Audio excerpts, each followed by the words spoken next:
Osborne, and I'm the Assistant Dean for Academic Programs and Student Services in the School of Education here at William & Mary. We're happy to have all the new students, and particularly happy for anyone who might be interested in a career in education.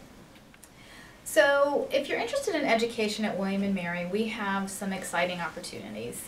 You have the option to pursue education as either a second major or through our fifth-year program. And you can pursue elementary education or secondary education, which is middle school and high school education. And so if you want to pursue it as a second major, you actually don't have to make that decision until the end of your sophomore year, and then you apply to the School of Ed and you begin taking classes as a junior. And you can either spread that out into 4 semesters or you can do it in just 3.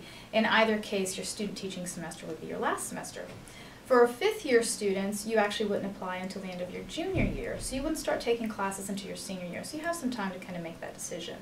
And in either case, you're going to have an advisor here in the School of Ed in addition to an advisor in your main primary major on main campus, so that you'll have someone to help foster you through the process.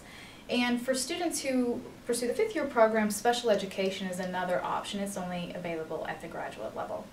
So if you're interested in applying to the School of Education with education as a second major, you only need to have a cumulative 2.0 GPA, so it's not a real rigorous application process. It's just an online application and an essay, and then we'll take a look at your GPA. The only things that you really need to be doing before you apply are really in regards to secondary education. So if you want to teach middle school or high school, you're going to major in the content area that you want to teach. And there are some specific courses that are required within those content areas for licensure. So making an appointment with me or anyone in the School of Ed, or just checking out our website to take a look at those courses is helpful, so that as you begin to pick courses, you can make sure you're kind of killing 2 birds with 1 stone and you don't end up having to take courses later on that you didn't know were required for licensure. So that's really the first steps to take. For fifth-year applicants, we're actually looking for a cumulative GPA of a 3.0. Still not all that rigorous, and it too is just an online application with an essay and a GPA.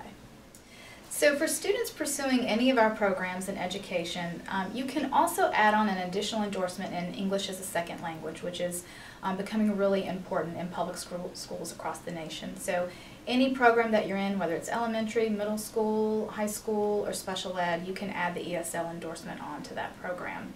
For students who are pursuing elementary through the fifth-year program, you can also add on a literacy leadership concentration, which is reading, and that is becoming super important in schools and making our students extremely marketable. Another exciting thing that we are beginning this year in the School of Education is a project called Teach Live. And this is a reality simulation project with avatars, which is pretty cool and exciting. It's not just a video game, it's a way for our teacher ed students to get additional experience in the classroom without actually being with live students. So kind of the way it works is our students get to set up a lesson plan about 2 weeks prior to their actual simulation, and they can put in that what level they'll be teaching, what they'll be teaching, and what kind of escalation of behavior they want to happen while they're teaching. And so when they do the simulation, the avatars actually respond to what our student teacher is doing, and so it gives them additional practice. It's not a replacement for student teaching, but it's a great way for our students to get to practice and hone in on their skills on some things that you can't necessarily make happen while you're out in the schools, but things that you know could happen. So it's pretty exciting. It's being used at about 50 universities across the nation, and we've started it this year. So come on out and check out our new avatars. We're really excited to have you on campus. We have an open door policy. We're here from 8 a.m. to 5 p.m. Monday through Friday. I have graduate assistants that work with us here in the office. We are happy to give you a tour of our beautiful facility anytime you would like it. And if you'd like to come in and just meet with me and talk about your options, I'd be happy to do that anytime. Hope to talk to you soon.